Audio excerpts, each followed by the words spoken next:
பார்த்தீங்கன்னா எங்கே இருக்கோன்னு பார்த்தீங்கன்னா இப்போ நாங்கள் எஸ்கேஎஸில் பார்த்தீங்கன்னா ஒரு பைப் லைனில் ஒரு சின்ன ப்ராப்ளம். அந்த ப்ராப்ளம்னால நாங்கள் பார்த்தீங்கன்னா கோம்பர் லைனில் பார்த்தீங்கன்னா விஎக்ஸ்எல் ஃபில்டரில் பார்த்தீங்கன்னா அந்த ஒரு என்ன சொல்கிறது, இப்போ அந்த ப்ரெஸ்ஸிங் மிஷின் ஒன்று வச்சுருக்காங்க. அதை நான் உங்களுக்கு காட்டுறேன் பாருங்கள். இந்த ப்ரெஸ்ஸிங் மிஷினில் பார்த்தீங்கன்னா அந்த பைப் இடிச்சிட்டு இருந்ததுனால இப்போ அந்த பைப்பை நம்ம தள்ளி மாட்டி வைப்போம். இப்போ அதை உங்களுக்கு காட்டுறேன். அந்த ப்ரெஸ்ஸிங் மிஷின் பார்க்குறேன். இதுதான்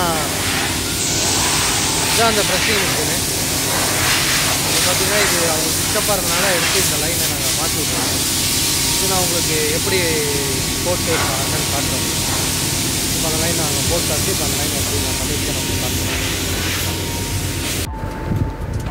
இப்போ பார்த்தீங்கன்னா அந்த பைப் பார்த்தீங்கன்னா டேமேஜாக இருக்குது. இப்போது டேப் சுற்றி வச்சுருக்காங்க அந்த பைப்பை. எதனால் பார்த்தீங்கன்னா இப்போ அந்த ப்ரெஸ்ஸிங் மிஷின் புதுசாக வந்திருக்கு. இதை வச்சு இடைஞ்சலானதுனால அந்த ராடு பார்த்திங்கன்னா ஒரு ராடு தெரியுது பாருங்கள். இந்த ராடுனால மேலே இடித்து பைப்பு கட் ஆகிடுச்சு. அப்போ இவங்க என்ன பண்ணியிருக்காங்கன்னா டேப் சுற்றி வச்சுட்டு நம்மளை கொடுத்துருக்காங்க. இப்போ நம்ம அதை வந்துட்டு ரெடி பண்ண போகிறோம். இப்போ நம்ம அதை எப்படி ரெடி பண்ணுறோன்னு நான் உங்களுக்கு காட்டுறேன். இப்போ அது பார்த்திங்கன்னா இப்போ உங்களுக்கு காட்டுறோம் பாருங்கள். அது எப்படி இருக்குன்னு பாருங்கள். அந்த சைடு பாருங்கள். பைப்பில் கயிறு போட்டு கட்டி வச்சுருக்காங்க. இப்போ நான் கழட்டி மாற்ற போகிறேன். நம்ம இது ஒரு சின்ன வேலை தான். அதை முடிச்சுட்டு நான் உங்களுக்கு எப்படி நான் காட்டுறேன். இப்போ பார்த்திங்கன்னா நான் மேலே நிற்கிறேன். மேலே பார்த்திங்கன்னா பைப் லைன்லாம் கழட்டிகிட்ருக்கேன். நான் கழட்டிட்டு நான் கீழே கழட்டிட்டு உங்களுக்கு நான் காட்டுறேன் பாருங்கள்.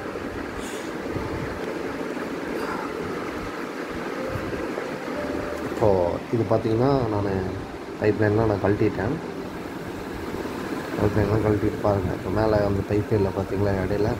இப்போ அந்த பைப்பெல்லாம் கழட்டிட்டேன் நான். இப்போ பார்த்திங்கன்னா எல்லாமே தனித்தனியாக பிரிச்சுட்ருக்கேன். இப்போ பெண்டு பைப்பு இதெல்லாமே தனித்தனியாக பிரிக்கணும். இது பார்த்திங்கன்னா கொஞ்சம் கட் பண்ண வேண்டியது வரும். இந்த பைப் வந்து லென்த்தாக இருக்கிற பைப்பு வந்து போட்டு ஒரு 4 அடிக்காக நான் கட் பண்ணுவேன். இப்போ 4 அடியை கட் பண்ணிவிட்டு மேலே பார்த்திங்கன்னா மாட்டிட்ட பாருங்க. ஒரு ஆஃப் பெண்டு ஒரு கல் எடுத்து நான் போட்டேன். மாட்டி முடிச்சிட்டேன் அதில். இப்போ அதிலேருந்து நம்ம இந்த சைடு வரும். இப்போ அந்த ப்ரெஷர் மிஷினும் இது ஆப்போசிட் சைடு வரும்.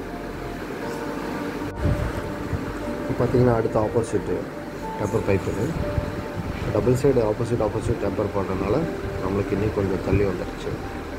இப்போ தள்ளி வந்ததுனால இப்போ பார்த்திங்கன்னா இப்போ மேலே எடுத்து நான் மாட்டிகிட்ருக்கேன். இப்போ மேலே எடுத்து அதுக்கு ஆப்போசிட்டும் மாட்டிட்டு பைப்பு.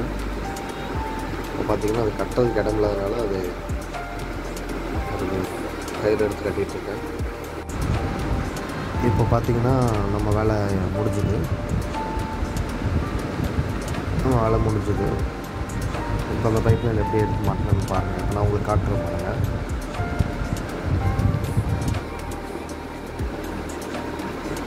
இப்போ பார்த்திங்கன்னா பைப்பை எடுத்து மாட்டி முடிச்சாச்சு. இந்த சைடு வந்த பைப்பை நம்ம தூக்கி லெஃப்ட் சைடு எடுத்து மாட்டிட்டோம். இப்போது பைப் லைன் வேலையெல்லாம் முடிஞ்சு இப்போ போல்ட் நட்லாம் டைப் பண்ணுறது இப்போ நம்மளுக்கு வேலை. இப்போ நான் டைப் பண்ணி முடிச்சிட்டேன். ஆனால் நான் இப்போ கீழே இறங்கி உங்களுக்கு இப்போ கொஞ்சம் பைப் லைன் எங்கே இருந்தது இப்போ எங்கே மாட்டிட்டேங்கிறது உங்களுக்கு நான் தெளிவாக காட்டுறேன். இப்போ கொஞ்சம் முன்னாடி போய் உங்களுக்கு காட்டுறேன்.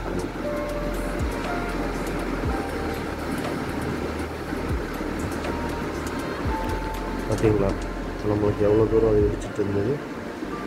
இப்போ நம்ம